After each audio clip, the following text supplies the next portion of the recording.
Come closer, dear listener, and let me take you to the edge of the land. Where the earth narrows, the sea asserts its dominion, and light becomes the only promise of safety. Marrowwick Lighthouse stands alone on a jagged stretch of coastline, its white stone tower rising from black rock like a sentinel that has watched too much and spoken too little. By day, it is a landmark, weathered, reliable, almost comforting. By night, it is something else entirely. Its great beam sweeps endlessly across restless water, cutting through fog, rain, and darkness with mechanical certainty. Here, routine is survival. The lighthouse keeper climbs the spiral stairs at precise hours. The lamp is checked, polished, lit. The beam turns. Ships pass safely in the distance, their crews never knowing the hands that guide them home. At Marrowwick, lives are protected by repetition, and repetition leaves little room for error. Or so it seems. On the night our story begins, a storm rolls in from the open sea. Wind lashes the cliffs. Waves hurl themselves against stone with furious insistence. Inside the lighthouse, the light continues its measured rotation, indifferent to the chaos below. Then, just before dawn, the beam goes dark. When it returns, something has changed. A man lies dead at the base of the tower. His body is broken, his death swiftly declared an accident, a slip on wet stone, a misstep in the storm. The sea, after all, is unforgiving, and lighthouses have little patience for the careless. But accidents, like alibis, are sometimes too convenient. Into this isolated world arrives Hercule Poirot, drawn by an inconsistency no one else considered worth examining. Poirot understands routine, and he understands deviation. At Marrowwick, the schedules are exact, the movements familiar, the people few. And that is precisely why the truth cannot hide for long. As Poirot begins to observe the lighthouse staff, the coastal officials, and the small community that depends on the beam's unwavering presence, he senses that this death did not come from the sea alone.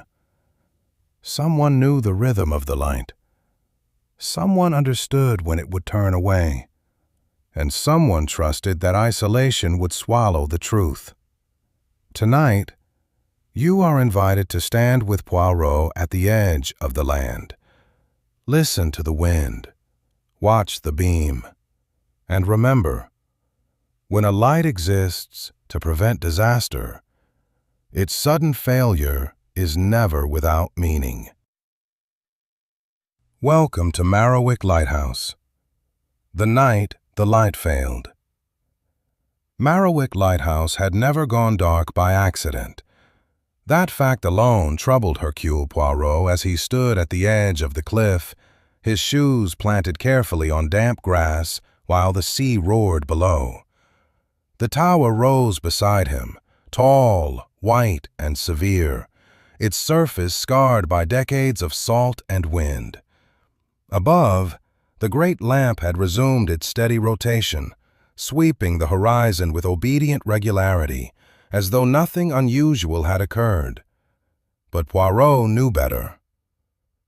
"Routine," he murmured, adjusting his mustache, "is the most reliable witness of all."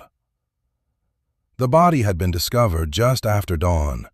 A fisherman making his way along the lower rocks had seen something pale and unnatural wedged between two dark slabs of stone.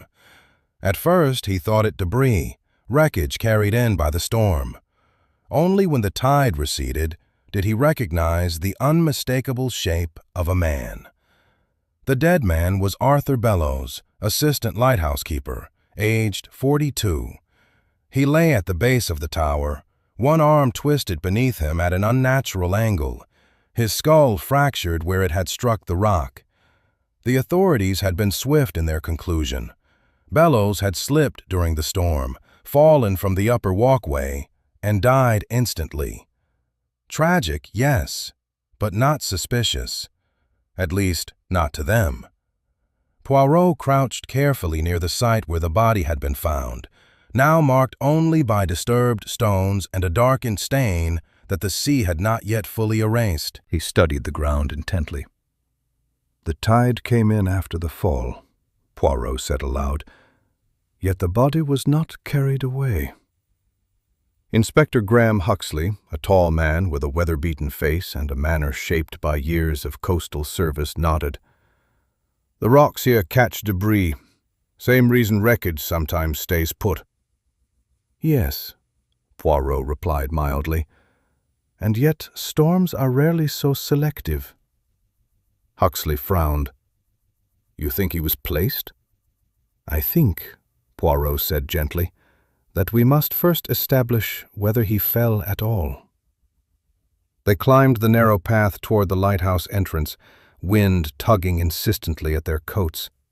Inside, the air changed immediately, dry, oil-scented, controlled. The thick walls muffled the storm's remnants, replacing chaos with order. The spiral staircase wound upward, each step worn smooth by generations of keepers. Poirot paused partway up, placing his hand against the wall. "Tell me, Inspector," Poirot said, "how long was the light extinguished?"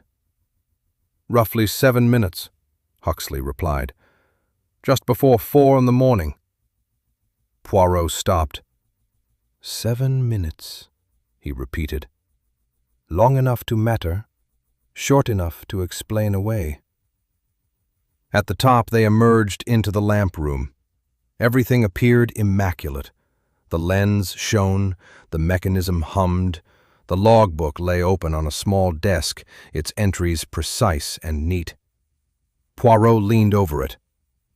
4 a.m. check completed, he read aloud. Initialed. Bellows. Poirot's eyes narrowed. But Bellows was dead before dawn, Poirot said softly. And yet the light failed after his check.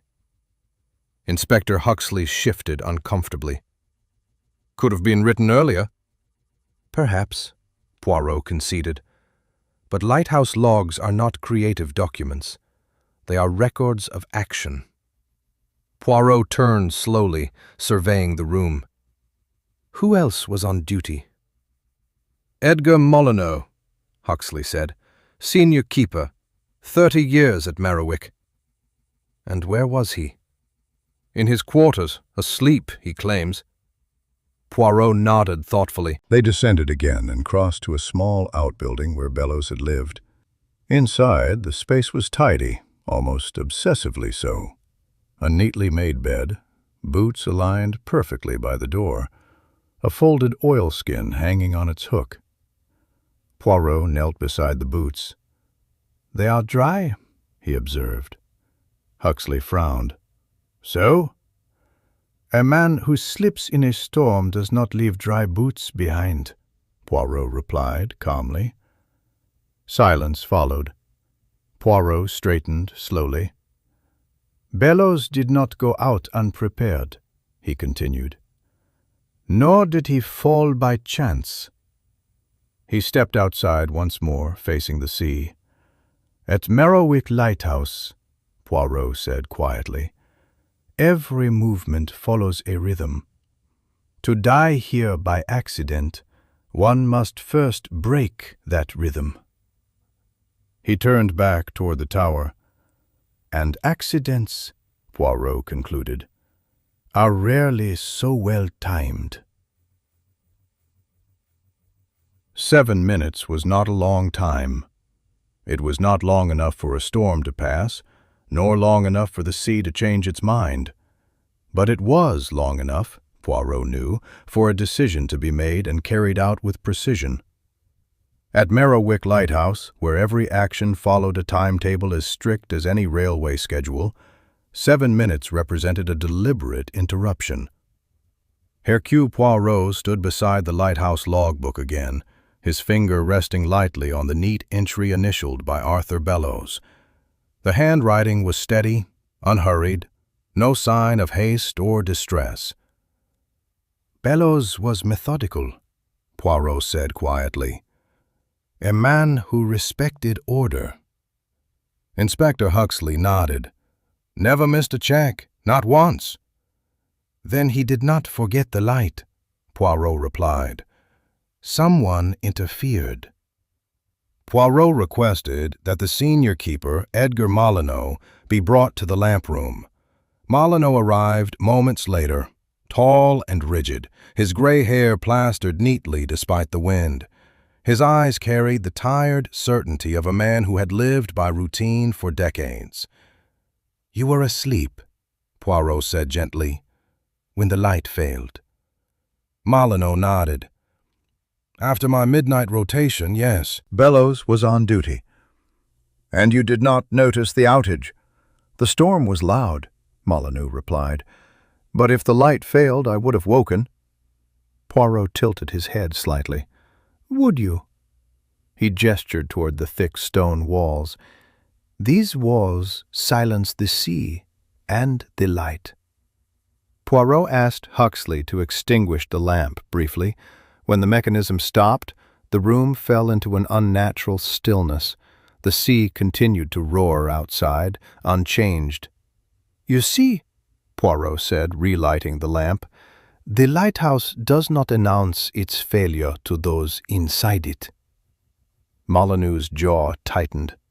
Poirot descended the spiral stairs again, this time counting each step under his breath. At the narrow service landing halfway down, he stopped. "Inspector," Poirot said, "how often is the auxiliary generator tested?" "Once a week," Huxley replied. "Bellows handled it." Poirot examined the generator panel. A faint smear marked the switch, oil mixed with something darker. "Fresh," Poirot observed, "and deliberate." He continued downward until they reached the external maintenance walkway that circled the tower. The metal railing was slick with salt spray, but Poirot noticed something odd. "One section is dry," he said. Huxley crouched. "Sheltered from the wind." "Yes," Poirot agreed, "and used."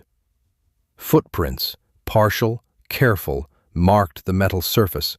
Not the erratic prints of a man slipping, but the controlled steps of someone who knew where to place their feet. Poirot straightened. "Bellows came out here," he said, "but not alone." They followed the path back toward the keeper's quarters. Poirot stopped abruptly outside Molyneux's door. "May I?" he asked. Inside, the room was orderly, too orderly.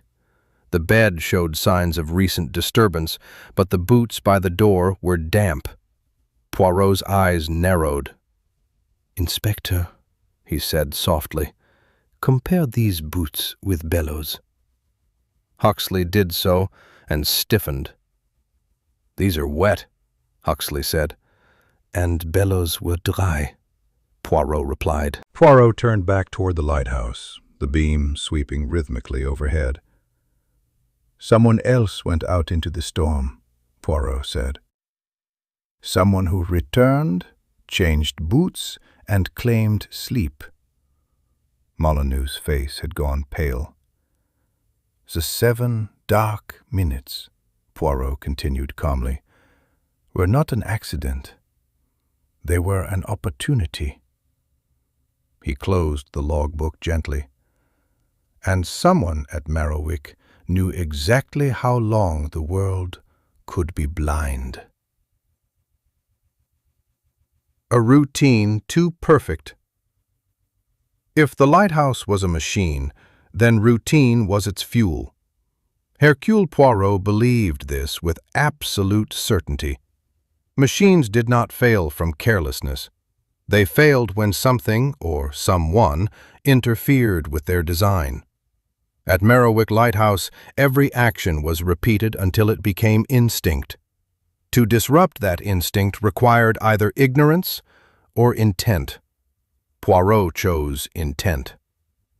He requested to see Arthur Bellows's personal records, not the official logbooks, but the private notebooks Bellows kept in the small desk beside his bed. The inspector hesitated only a moment before agreeing. Privacy meant little in the presence of death.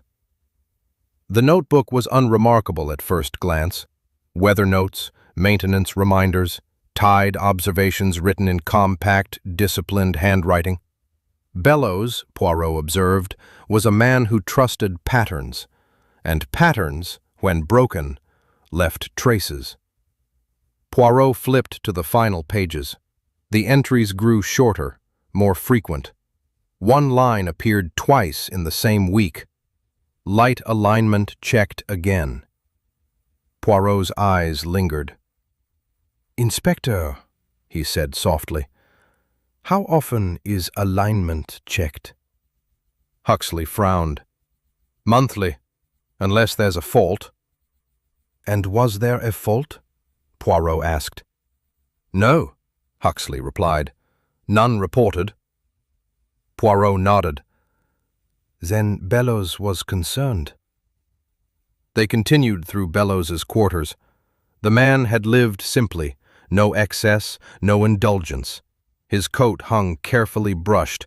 His letters were stacked neatly, bound with string. Poirot untied them slowly. Most were mundane. A sister in Whitby, A bill unpaid, a notice from the Coastal Authority regarding staffing reviews. Poirot paused. "Staffing reviews?" he repeated. Huxley leaned over his shoulder. "They've been consolidating posts along the coast. Automation, fewer keepers." "And who would be affected?" Poirot asked. "Bellows," Huxley admitted. "Junior staff are usually let go first." Poirot replaced the letter gently. "A man who keeps a light burning does not take kindly to darkness," Poirot murmured. Poirot then requested a meeting with the coastal supervisor, a stout woman named Mrs. Pennington, who arrived bundled against the wind, her manner brisk and defensive. "Arthur Bellows raised concerns," Poirot said without preamble. Mrs. Pennington stiffened. "About the staffing changes?" "No," Poirot replied. "About safety." She hesitated. "He mentioned irregularities." "What kind?" Poirot asked calmly. "He said the light timing was off," she admitted, "that it dimmed fractionally during rotation. I told him the equipment was old." "And did he accept that?" Poirot asked. "No," she said quietly. "He insisted on documenting it." Poirot's mustache twitched.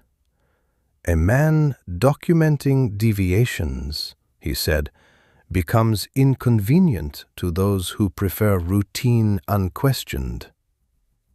Poirot returned once more to Edgar Molyneux.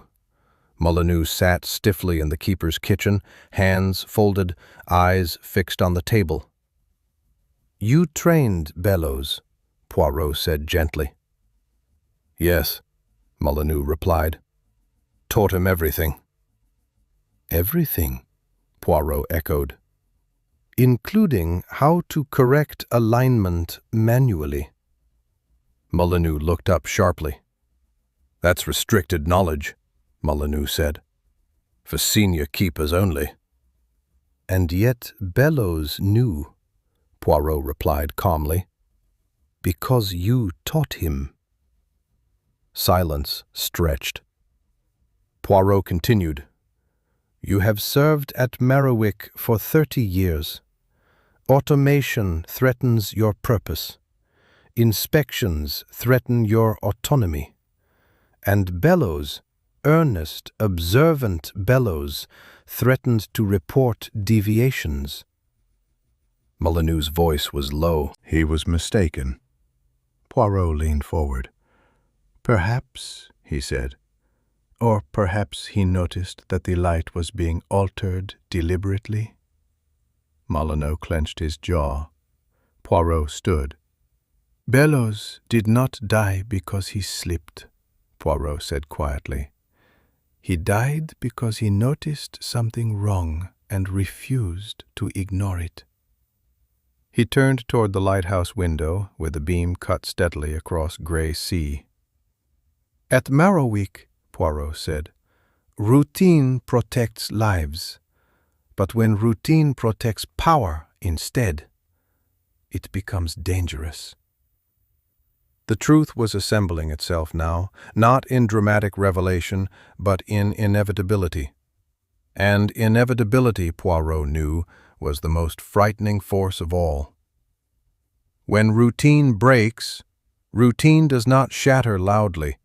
It fractures quietly.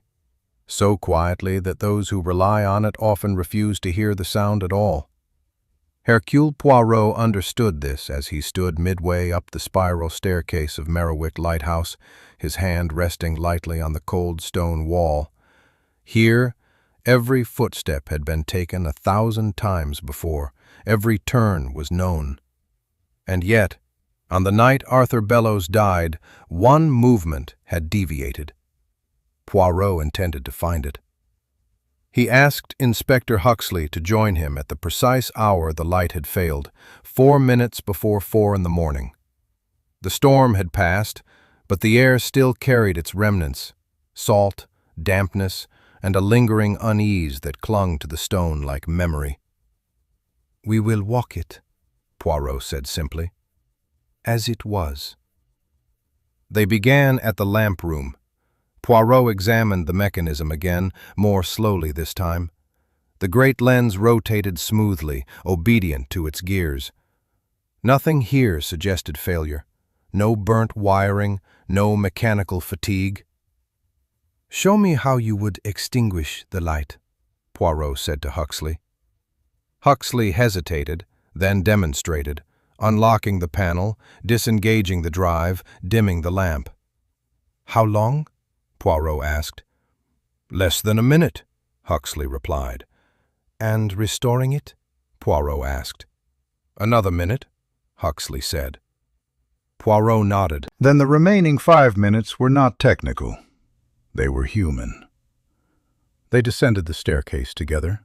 Poirot paused again at the service landing, the narrow platform where maintenance was performed and where Bellows' careful handwriting had marked repeated alignment checks. Poirot knelt. "There," he said quietly.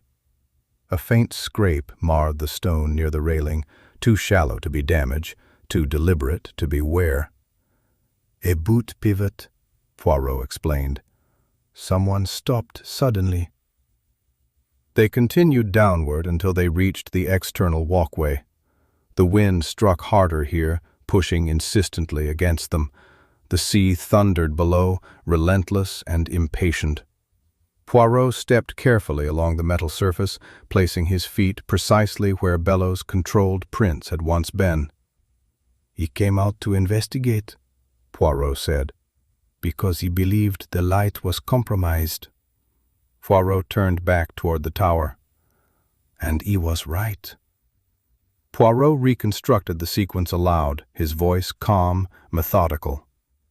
"Bellows notices the beam misalign, fractionally but consistently. He documents it, he prepares to report it. On the night of the storm, the opportunity presents itself." Poirot stepped back inside. "Someone senior," Poirot continued, "someone confident extinguishes the light. Bellows reacts instantly. He goes out, without boots, without coat, because routine tells him this will be quick." Huxley stiffened. "That explains the dry boots." "Yes," Poirot replied. "He did not plan exposure. He trusted familiarity." Poirot moved again, retracing steps up the spiral. "He meets the other man here," Poirot said, stopping at the service landing. "Words are exchanged, authority is asserted. Poirot's eyes hardened slightly. Bellows insists on procedure, on reporting, on correcting. Poirot took another step upward. The senior man does not panic, Poirot continued. He calculates. Poirot looked down the narrow stairwell, its curve obscuring depth. A shove, Poirot said softly. Not violent, not dramatic. Only enough. Huxley swallowed. And the fall? Huxley asked. Bellows does not fall from the top, Poirot replied. He falls from here. Poirot indicated the landing. Enough height to kill, enough plausibility for an accident. Poirot straightened. And the light? Huxley asked. Poirot smiled thinly. It remains off just long enough for the deed to be done, and for the killer to return, change boots, and restore routine. Poirot gestured upward, where the beam continued its steady rotation. The light resumes, Poirot said, and the world believes nothing happened. He turned to Huxley. But routine remembers, Poirot said quietly. It always does. Poirot climbed the remaining stairs alone and stood once more in the lamp room. He placed his hand against the glass. At Marrowick, Poirot murmured, routine did not fail. It was used. And that, he knew, was the most damning truth of all. Authority, Poirot reflected, is most dangerous when it no longer needs to raise its voice. At Marrowick Lighthouse, authority had worn the shape of familiarity.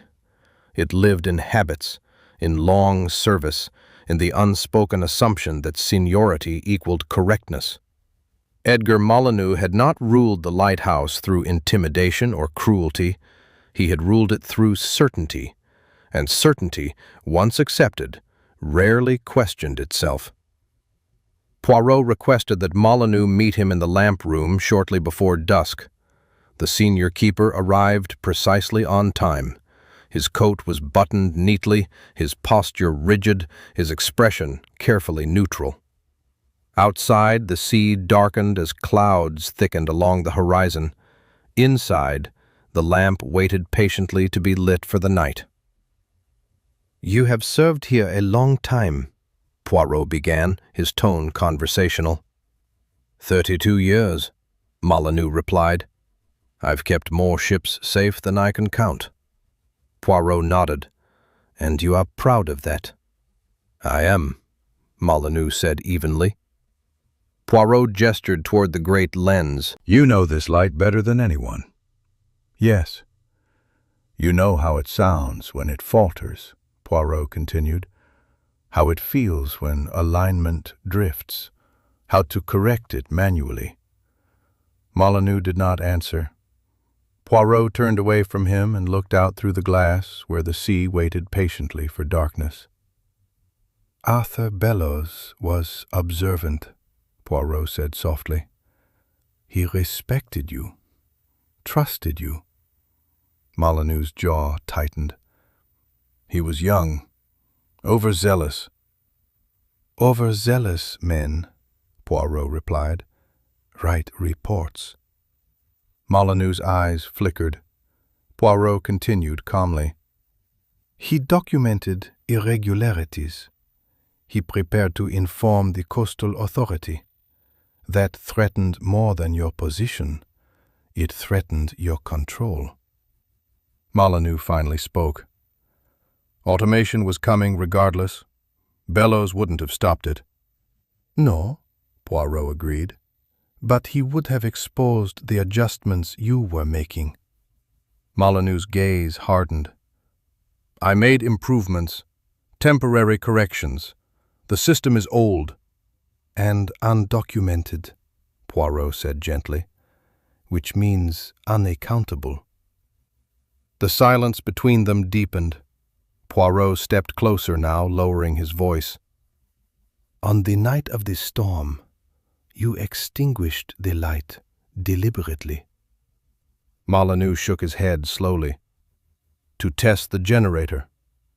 Poirot nodded. A test you did not log. Molyneux's breathing grew shallow. Bellows noticed immediately, Poirot continued. He came out to investigate. He trusted that this was routine. Poirot met Molyneux's eyes. You confronted him at the service landing. Molyneux's face had gone pale. He accused you, Poirot said. He insisted on procedure. And in that moment, Poirot paused. You chose authority over accountability. Molyneux's voice broke. He would have ruined everything. Poirot shook his head slowly. No, he would have corrected it. Molyneux turned away sharply. I didn't mean to kill him. Poirot's reply was quiet, final. You meant to stop him. The lighthouse lamp flickered to life as dusk fell, its beam sweeping outward with mechanical indifference. Poirot gestured subtly toward the stairwell. Inspector Huxley appeared, accompanied by 2 constables. Molyneux did not resist. As he was led away, he glanced once at the light. I kept it burning, he said hoarsely. Poirot replied gently, at the cost of the truth. Silence returned to the lamp room. Poirot stood alone now, watching the beam cut across the darkening sea. Authority, he reflected, must answer to something beyond itself, or it becomes indistinguishable from darkness. What the light reveals. Once Edgar Molyneux was removed from Marrowwick Lighthouse, the building seemed to change its posture. Nothing physical altered. The walls remained thick, the lens continued its rotation, the sea did not soften its voice, and yet the atmosphere shifted, as though the lighthouse, relieved of a long-held tension, had finally been allowed to breathe. Hercule Poirot noticed this immediately. He remained at Marrowwick for 2 additional days, not because the crime was unresolved, but because its consequences were not yet fully understood. Poirot believed that truth did not end with confession. It expanded outward, revealing the shape of what had been hidden for far too long. Inspector Huxley joined Poirot in the keeper's office, now stripped of Molyneux's personal effects. The desk drawers lay open, their contents catalogued with careful precision. We've gone through his papers, Huxley said. Nothing illegal on the surface. Poirot nodded. Authority rarely records its abuses openly. Poirot examined a series of maintenance reports spread across the desk.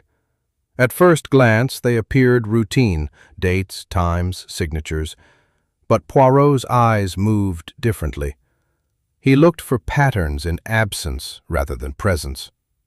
These entries, Poirot said, tapping the page, occur only when Bellows was off duty. Huxley leaned closer. You think Molyneux altered the light only when he was alone? Not alone, Poirot corrected gently. Unobserved. Poirot turned toward the window, where the beam swept rhythmically across the sea. Molyneux did not act from malice, Poirot said quietly. He acted from certainty. He believed his experience excused deviation. Huxley exhaled slowly. And Bellows threatened that certainty. Yes, Poirot replied, because Bellows believed procedure mattered more than seniority. They walked together through the lighthouse, retracing Bellows' daily routines, not as investigators now, but as witnesses. Poirot paused at the oil storage room, then at the alignment controls, then at the logbooks once more. The light, Poirot said, did not fail because it was old. It failed because it was being adjusted. Huxley frowned. Adjusted how? Fractionally, Poirot replied. Enough to reduce strain on the mechanism during storms, enough to justify intervention, enough to create dependence on the one man who knew the shortcuts. Huxley stiffened. You're saying Molyneux made himself indispensable? Yes, Poirot said, and indispensable men fear scrutiny more than replacement. Outside, villagers had begun to gather again near the cliffs, reassured by the steady sweep of the beam. Boats moved confidently along the horizon. Life resumed its cautious rhythm. Poirot watched them quietly. Bellows believed the light existed to serve others, Poirot said. Molyneux believed it served him. Huxley was silent. That afternoon, Poirot spoke with Mrs. Pennington once more. She listened gravely as Poirot explained the full scope of Molyneux's actions. "We trusted him," she said quietly. Poirot nodded. "Trust is necessary, but it must never be blind." By evening, arrangements were underway for a temporary keeper to be installed, with oversight shared rather than concentrated. Procedures would be revised, logs cross-checked, routine redefined. Poirot stood once more at the base of the lighthouse as night fell. The beam turned, the sea obeyed. But Poirot knew something essential had changed. The light no longer belonged to a single man. And because of that, it was finally safe.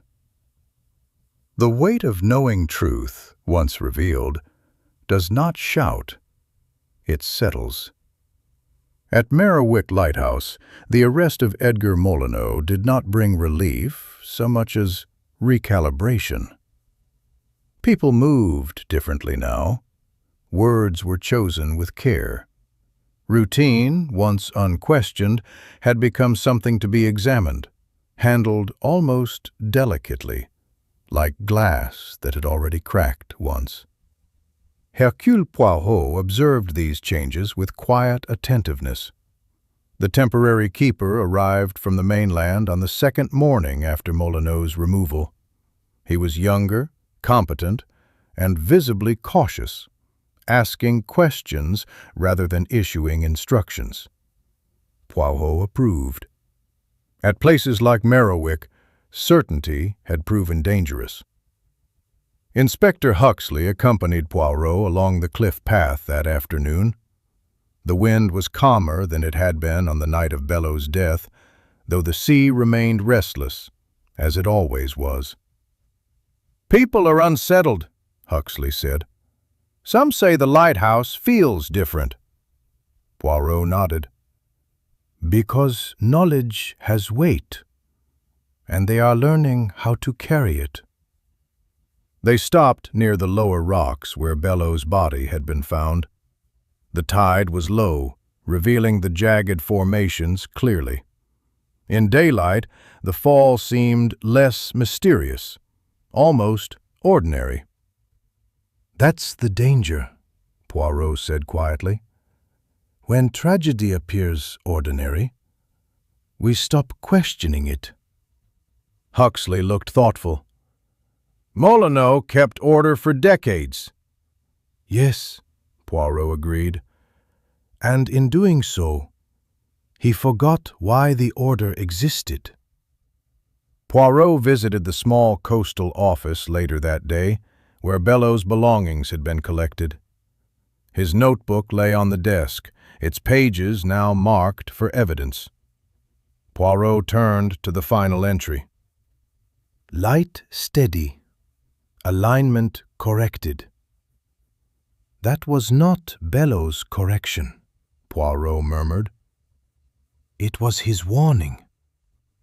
Poirot imagined Bellows climbing the stairs that night, trusting the system, trusting the man who trained him, trusting that routine would protect him. Trust, Poirot knew, was often the last thing a conscientious man surrendered. As evening fell, villagers gathered at the harbor, their conversations drifting toward the lighthouse again. Some spoke of Bellows with regret. Others spoke of Molyneux with disbelief. Few spoke with anger. Shock, Poirot observed, softened quickly into reflection. The lighthouse beam swept across the water, steady and impartial. Poirot stood at the cliff edge and watched it pass. Justice, Poirot reflected, is not always loud. Sometimes it is simply the restoration of balance.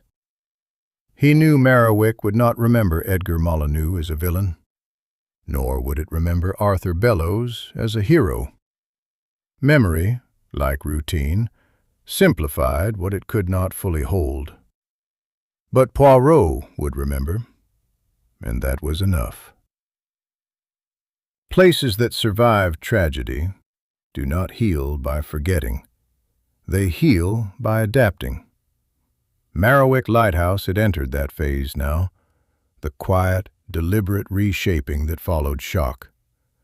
The beam still turned, unwavering in its rhythm, but the manner in which it was tended had changed. Checklists were read aloud.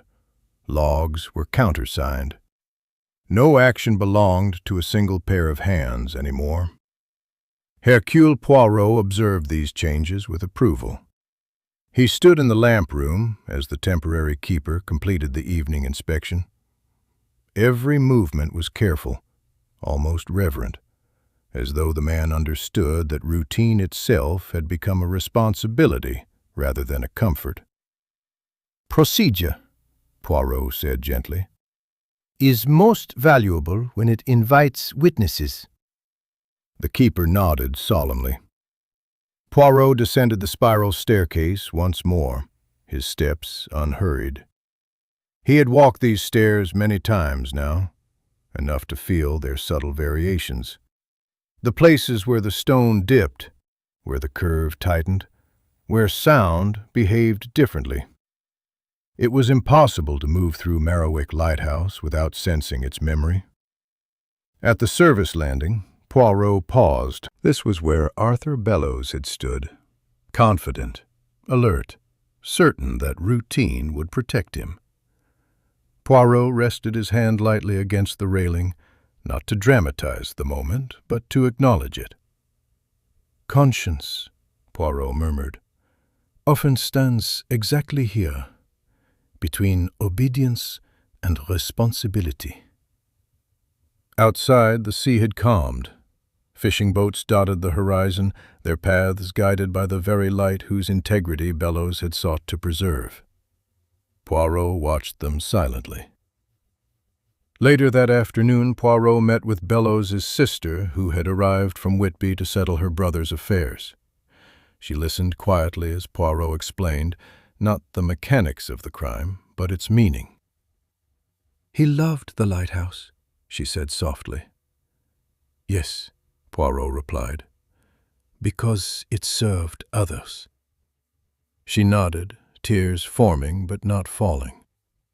Poirot returned Bellows's notebook to her personally. "These pages mattered," Poirot said. "They still do." As night fell, Poirot took one final walk along the cliff path. The wind had softened. The air smelled clean. The lighthouse beam swept past him again and again, steady as breath. Merriwick endured, not because it was strong, but because it had learned. And learning, Poirot believed, was the truest form of resilience. The price of vanishing. Word count, approximately 980 words. Miss Marple had long ago accepted that justice rarely arrived as a single moment. More often it unfolded slowly, through paperwork, testimony, and the uncomfortable realization that the truth could not be folded away again. At Alderwick Station, that realization had become unavoidable. The formal inquiry began on a Monday morning, announced not by sirens or crowds, but by a neatly typed notice pinned beside the timetable board. Inspectors arrived in quiet succession. Ledgers were sealed, offices were locked. The station continued to function, but under observation now, its routines examined rather than trusted. Miss Marple observed it all from a bench near platform 2. Inspector Graves joined her shortly after midday. "Fenwick has agreed to cooperate," he said. "Partially." "Yes," Miss Marple replied. "People often do, when cooperation becomes their only remaining asset." Graves exhaled. He confirmed the system existed long before Alderwick. Freight slowdowns, unlogged transfers, pressure placed on station masters to comply. "And Thomas Keel?" Miss Marple asked. "He was meant to be delayed," Graves replied, intimidated, removed from the process long enough for the audit to collapse. "But not killed," Miss Marple said. Graves nodded. "Not officially." Miss Marple's eyes rested on the tracks. "Intent," she said softly, "is rarely written down." That afternoon, Thomas Keel arrived at the station for the first time since his disappearance. He moved slowly, supported by a cane, his face still pale but determined. When he stepped onto platform 1, conversation faltered around him. Staff froze, passengers stared. Miss Marple rose and approached him. "You've returned," she said gently. "Yes," Keel replied. "I needed to see it again." "Places like this," Miss Marple said, "benefit from being remembered." Keel nodded. "They thought I'd disappear quietly." "Yes," Miss Marple replied, "but disappearance is rarely as final as people hope." Keel provided his testimony later that day. He described the confrontation, Fenwick's calm certainty, the station master's hesitation, the sudden violence when he refused to delay his findings. He described the crate, the darkness, the careful breathing required to stay conscious. "They spoke about schedules," he said quietly, "about efficiency." Miss Marple listened from the back of the room, her hands folded. People who reduced lives to logistics always spoke in that language. When the hearings adjourned, Miss Marple encountered Harold Pritchard outside the station office. He looked hollow. "I thought I was protecting my job," he said, "my station." "And instead," Miss Marple said gently, "You endangered a life." "Yes," he whispered. She nodded. "That is the price of vanishing others.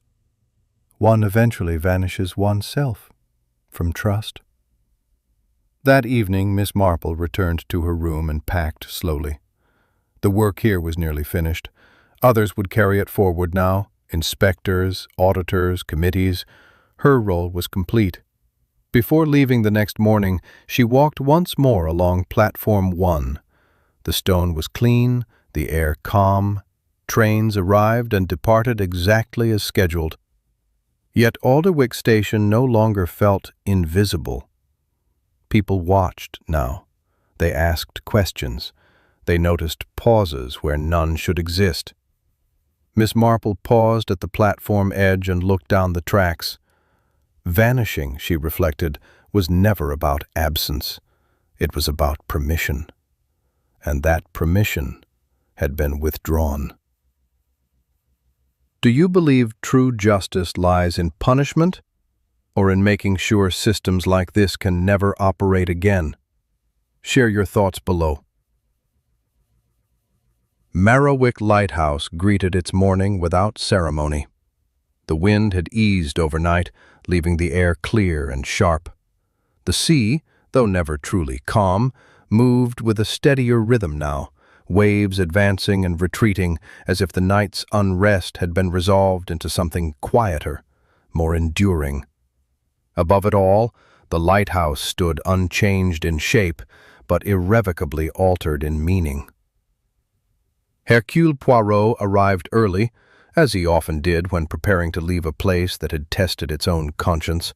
He walked the perimeter path once more, not to re-examine evidence, but to allow the story to settle. The cliffs were slick with dew, the grass bent underfoot. Everything looked ordinary again, and Poirot knew that was precisely when reflection mattered most. Inside the lighthouse, the new routines were already in motion. 2 keepers conducted the morning inspection together, reading each item aloud, countersigning each check. Their movements were deliberate, not out of fear, but respect for the structure, For the sea, and for the people who depended on the light without ever seeing those who maintained it. Poirot observed from the doorway, hands folded behind his back. "This," he thought, "is what restoration looks like." He climbed the spiral staircase one last time, his pace unhurried. At the service landing he stopped, not because he needed to, but because this place had become the axis of the story. Here routine had confronted conscience. Here authority had demanded obedience and been denied. Poirot did not dramatize the moment. He simply stood, acknowledging it. Arthur Bellows had not been a hero in the grand sense. He had not sought recognition or defiance. He had sought correctness.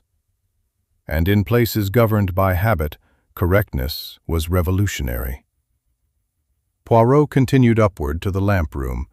Sunlight streamed through the glass, scattering faint rainbows across the walls. The great lens rested between rotations, silent for now. Poirot placed his hand lightly against the casing, not possessively, but appreciatively.